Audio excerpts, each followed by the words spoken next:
Merci beaucoup, Monsieur le Président. Donc, c'est Messito, qui est donc, je suis universitaire à la base. Je suis expert auprès du CIG, Center of Innovative Local Governance, qui est partenaire dans la préparation de ce séminaire, de cet atelier. CIG a un programme auprès d'une douzaine de villes tunisiennes pour promouvoir les principes de gouvernance urbaine démocratique et de décentralisation. Et je suis en même temps donc, président de l'association tunisienne des urbanistes. Monsieur le Président, de combien de minutes est-ce que je peux disposer? En tout, nous avons une heure et demie, donc 12 minutes. Prenez votre temps, hein, je pense que D'accord. 12 minutes, c'est bon. Oui. Très bien. D'accord. Donc, le sujet de mon intervention, c'est une interrogation, donc ça part d'une interrogation sur quels instruments une planification d'une gestion territoriale participative. Nous avons vu hier que la question de la participation est une des dimensions de la gouvernance. Donc si on dit gouvernance, ça veut dire qu'on va trouver un moyen pour associer les différents acteurs institutionnels, les acteurs privés, les acteurs associatifs dans la planification, mais également dans la gestion, dans le suivi des programmes locaux. Et cette participation et cette gouvernance ont besoin d'instruments. D'accord ? Ça a été dit hier par un des conférenciers qu'il y a eu des expériences dans certaines villes tunisiennes après la Révolution. On appelle tous les citoyens dans une salle et celui qui crie le plus a sûrement raison. Et donc la participation, la gouvernance a besoin d'instruments, elle a besoin de technicité, elle a besoin de savoir-faire. Et un de ces instruments s'appelle la stratégie de développement des villes, ou SDV, et c'est l'objet de mon intervention aujourd'hui. Donc je vais parler du contexte international et national, mais très rapidement, pour ensuite essayer de comparer ce qui a été fait avant 2011 et surtout ce qui a été, les expériences qui ont été faites après 2011. Ensuite, donc, on va essayer d'évaluer ces expériences. L'évaluation apportera davantage sur la manière de faire ces instruments que sur les instruments eux-mêmes, parce que comme c'est récent, après 2011, on n'a pas assez de recul pour savoir si ces stratégies ont donné des effets sur le terrain ou non. Donc l'évaluation portera essentiellement sur le processus de préparation. Donc je vais très rapidement sur le contexte international pour dire que à l'échelle internationale aussi, la question de la gouvernance s'est posée et les instruments classiques de planification et de gestion territoriale ont commencé à apporter certaines limites et doivent être donc dépassées. Et donc, il y a eu la question de la question stratégique de la planification et la question participative aussi commençait donc à prendre de plus en plus d'ampleur. Donc, il fallait mettre en place des outils et des instruments qui favorisent un peu ces deux dimensions stratégiques et participative et dépasser les instruments classiques de planification urbaine et de gestion territoriale. Donc, il y a eu, disons, trois types d'expériences. Donc, des expériences qui sont nées des villes elles-mêmes, surtout l'expérience de Barcelone, donc c'est une expérience à suivre. Donc, on peut consulter les sites web sur la question, sur Londres aussi, sur Lyon. Il y a eu donc des expériences de villes émergentes qui ont connu donc des vagues très importantes d'urbanisation, telles que Porto Alegre ou Rosario en Argentine. Il y a eu des expériences dans des villes du pays en développement, mais généralement ces expériences ne sont pas initiées par les villes elles-mêmes, elles sont initiées par des expériences internationales. Et depuis les années 90, avec la question du développement durable, on a eu donc ce qu'on appelle les agendas 21. Les stratégies de développement de ville dont je vais parler ne sont pas des agendas 21, mais ce sont des formes beaucoup plus spécifiques au contexte urbain et tiennent compte donc davantage des différents programmes et des différentes manières de faire les investissements à l'échelle de la ville. En Tunisie, Il y a eu donc avant 2011 des expériences de stratégie de développement de ville. Donc je rappelle, ces stratégies sont une vision à long terme de l'évolution de la ville, donc c'est la dimension donc, stratégique, et c'est une vision à long terme qui associe les différents acteurs qui agissent sur la ville. Donc la stratégie de développement de la ville, ce n'est pas le plan d'aménagement communal, parce que la commune n'est qu'un acteur au sein de la ville. Donc il y a d'autres acteurs qui agissent sur la ville, les acteurs institutionnels publics, les directions régionales, les offices, les agences, les SPEX, etc. Il y a aussi les acteurs privés qui, par leur action aussi, contribuent à l'évolution de la ville. Il y a les acteurs associatifs, il y a les habitants, etc. Donc il fallait que tout ce moment ait une vision partagée de l'évolution de la ville. Ça, c'est la dimension donc, stratégique. La dimension participe, c'est que cette vision, elle est le fruit de l'action et de la réflexion de l'ensemble de ces acteurs. Donc, il y a eu deux expériences intéressantes donc, en Tunisie avant 2011, l'expérience de Tunis et l'expérience de Suez. L'expérience de Tunis, elle est mornée pour la simple raison que le conseil municipal de la ville de Tunis n'était pas favorable à cette stratégie. C'était plus ou moins donc, imposé par des instances internationales qui ont mis du financement, on voulait profiter du financement, etc. Mais ça n'a pas donné de fruit. Par contre, à Suez, ça a très bien marché. Donc, d'un côté, donc, il y a eu une interaction entre les acteurs publics, y compris la commune de Sfax et les 6 communes des villes périphériques de Sfax, avec les autres acteurs institutionnels. Le secteur privé donc, était très impliqué là-dessus. Il y a eu donc, une forte participation, donc des milliers de participants aux différents ateliers, et les documents techniques produits étaient également donc, intéressants. Même si ça a été fait donc, avant 2011, la ville de Sfax aujourd'hui est en train de profiter ou des fruits de cette stratégie. Les projets qui sont actuellement donc, annoncés, de métro, etc., ont été déjà discutés lors de l'élaboration de ces stratégies et profitant du fait que ces projets ont été identifiés dans un cadre stratégique et participatif, ils ont donc beaucoup plus de facilité à faire parvenir donc, ces demandes et à octroyer des promesses de financement. Après 2011, il y a eu des expériences pilotes dans un certain nombre de villes, Jendou, Basselienne et Sousse notamment. Donc Jendou, Basselienne a profité de l'apport de l'Association tunisienne des urbanistes qui a appuyé cette expérience. Et Sousse, c'est un cadre de coopération donc, décentralisé avec une ville espagnole.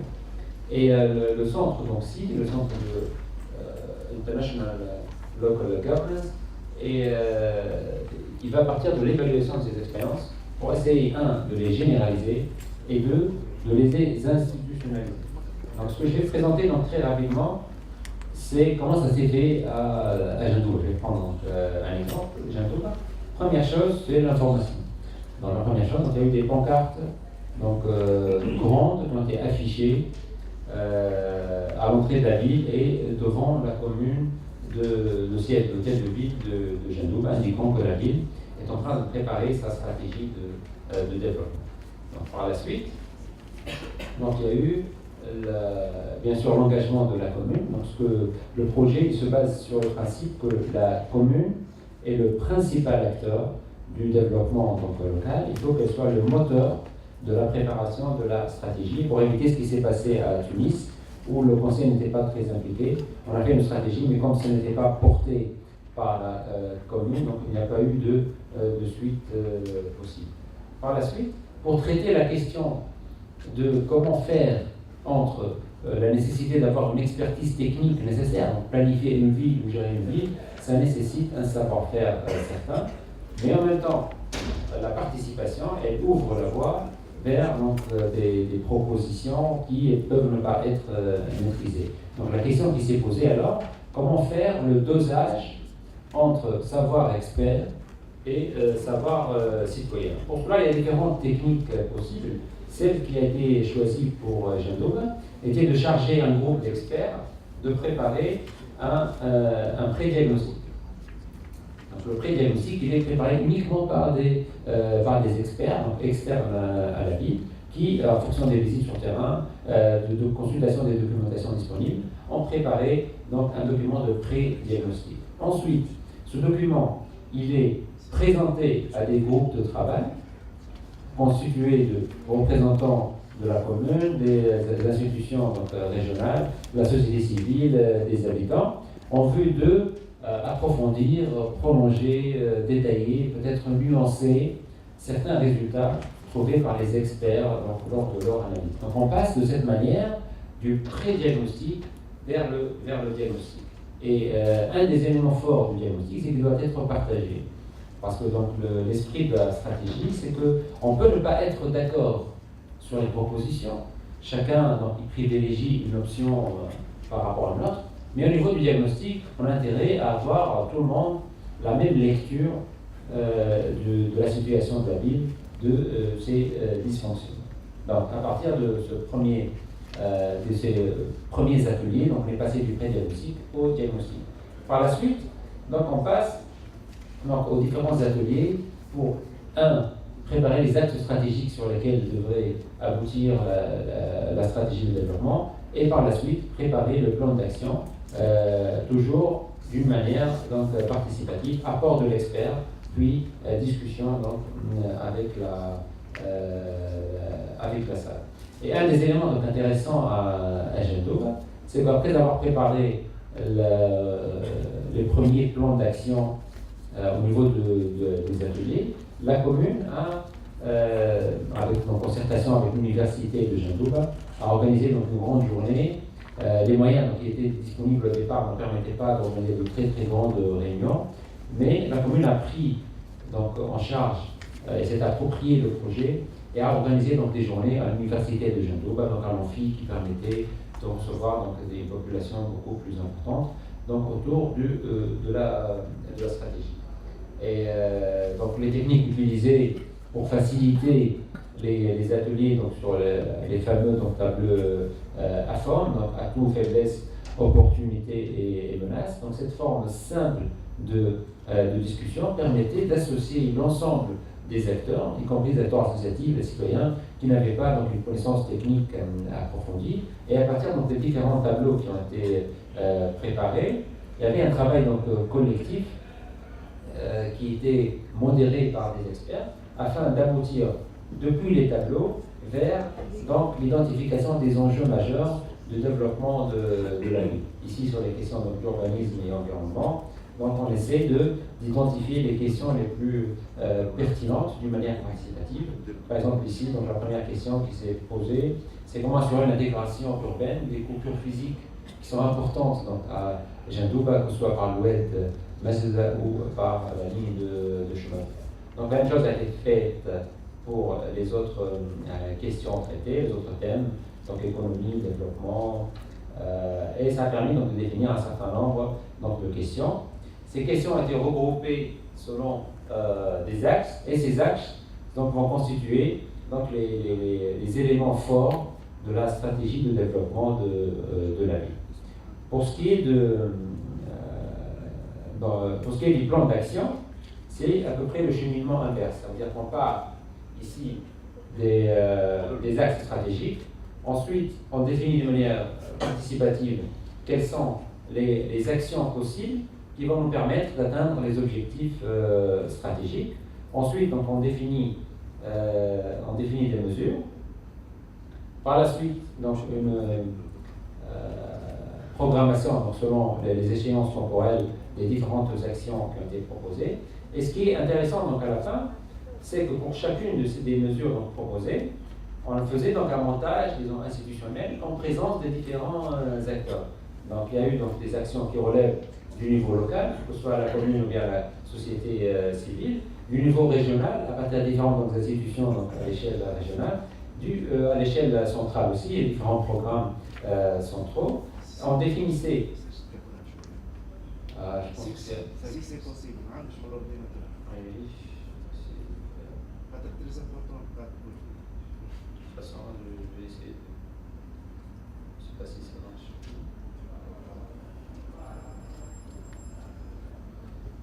Il faut le ramener à Word. De toute façon, il y aurait un papier qui sera distribué. En tout cas, Ici, par exemple, on peut voir que pour une des actions, on peut trouver quels sont les moyens de financement à partir de différents programmes régionaux, programmes locaux, programmes des différentes agences ou organismes sur le terrain, afin qu'on donne une consistance aux différentes actions proposées.